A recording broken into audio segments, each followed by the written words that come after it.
Yan, so what's up? Good morning mga ka-farmers.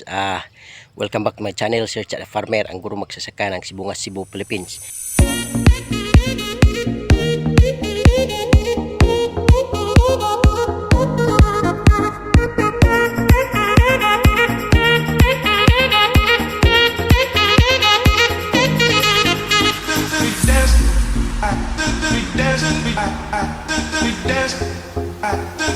If you are new to this channel mga farmers, please don't forget to subscribe and click the notification bell in order for you to be notified of my coming videos.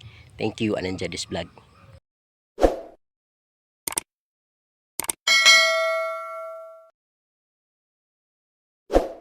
Yan, so for today's vlog mga farmers, ibabahagi po sa inyo yung aking ika-siyam na pitas ng aking Mayumi F1 na battle gourd or yung upo mga farmers. So samahan niyo po ko dito mga farmers at para naman magkaroon kayo ng inspirasyon sa farming. Okay, so bago ang lahat, shout out muna sa ating matagpagsubaybay all throughout Luzon, Visayas and Mindanao, most especially to my mentors in Ampalaya farming and upo farming. Shout out Agaw Jupil the farmer, anak ni Matoy ng Montpelier, Agaw, Cebu. At the same time, shout out din Agaw Pino Yanggurin Kaminadi ng Barangay Manatad, Sibungas, Cebu. And of course, shout out sa kaibigan mula dyan sa Anahaw, Argao, Cebu. Shout out Boss Farmer Montijo. At the same time, shout out pod sa ating kaibigan mula sa Manila. Shout out by Lakas ng Negros TV. And of course, shout out also the Oracle Channel. And then shout out sa ating kaibigan mula dyan sa Team Persian Gulf Qatar. Shout out Idol Aquaruz. At the same time, shout out sa ating kaibigan mula sa Tiasong, Quezon Province. Shout out Tay Bisay Magsasaka. Of course, shout out also Boss Ayan Vlogs ng Kagay, Sibungas, Cebu. And also shout out also Jojo the Farmer from Barangay San Antonio, Southern Leyte. At sa Nick Lopez, shout out din. At the same time, Salvador Farmers, Tabang Vlogs, Gross Argalva ng Palawan. So shout out. So ka-farmer pilot, shout out idol. Okay, at sa lahat ng mga farmers na ngayon ay nalulungkot dahil sa sobrang baba ng presyo, pero patuloy ang laban natin dahil araw-araw may nagugutom. Yan lang ay ilagay natin sa ating utak. Okay?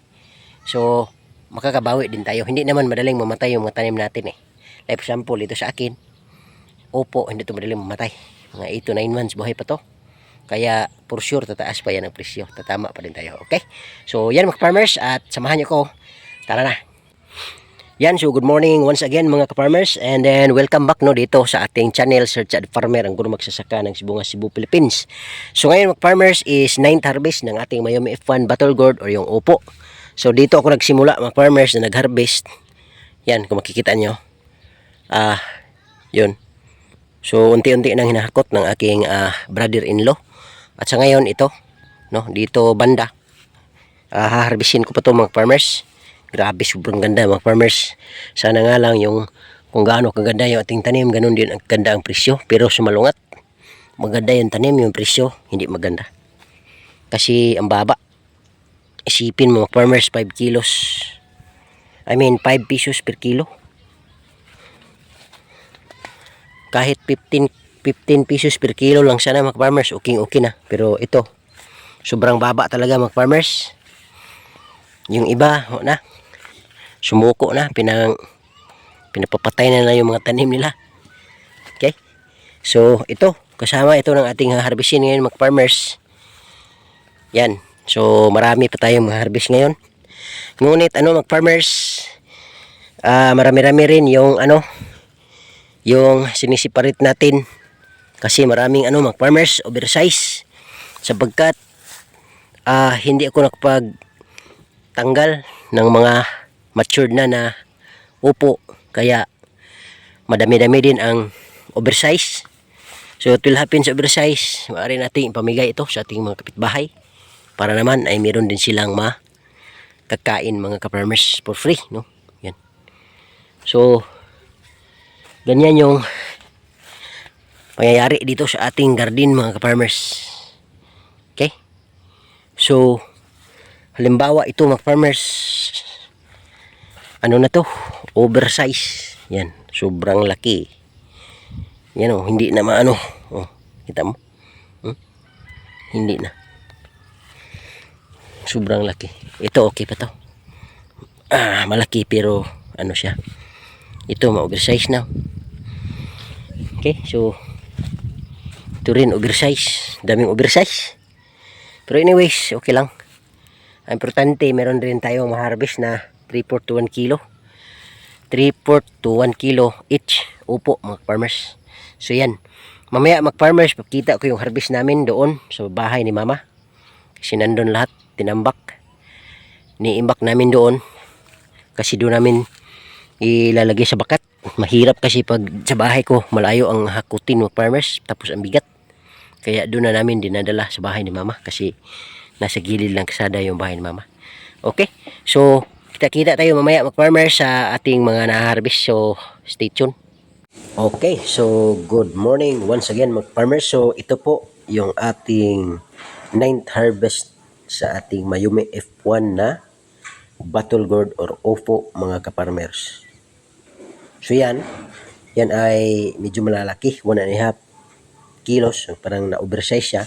Tapos ito naman mga kaparmers, ito yung 3/4 kilo to 1 kilo bawat isa. So ito yung matatawag nating Class A mga kaparmers na maipapadala natin sa ating suki papunta doon sa Carbon Public Market sa Cebu City.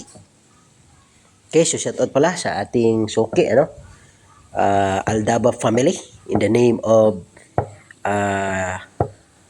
Cheryl and Ryan Aldaba. Okay, so thank you so much for being my buyer sa aking mga produkto. Okay, so ito mga farmers, gagawin natin is ito, tingnan mo, malalaki na siya. So 1 and 1/2 kilos na ito mga farmers, malalaki na siya. So considered as oversized, pero ito mga farmers, kahit oversized na, hindi po yan matured or hindi po yan magulang, hindi yan gulang. Okay, tama pa rin yan, yun nga lang yung malaki yung size. Kasi yung mga customer kasi, mga ka-farmers, pinipili nila is mostly talaga mga ka-farmers, 3/4 to 1 kilo lang talaga ang binibilatulan nito mga ka-farmers. Kaya nagpapasalamat ako dahil yung harvest natin twice in a week tayo nag-harvest mga ka-farmers. Pwede nga every 2 days harvest, pero since 2 beses lang magbiyahe yung ating suki, so twice lang talaga in a week mga ka-farmers. Ito ay mga 100 plus mga ka-farmers yung ating harvest. At yun po ang vlog natin sa araw na to mga farmers. Maraming salamat po sa inyong pagsubaybay at pagsuporta sa ating channel. Malapit na talaga tayong dumating sa punto na marireach natin yung watch hours na kailangan ni YouTube. So sana patuloy yung pagsuporta yung farmers at least makuha naman natin yung monetization. Okay? Para may panggalaw din tayo dito sa ating farm. Okay? So once again, this is Sir Chad Farmer, ang guro magsasaka ng Sibunga, Cebu, Philippines. Happy farming, 9th harvest Mayumi F1. Bye bye.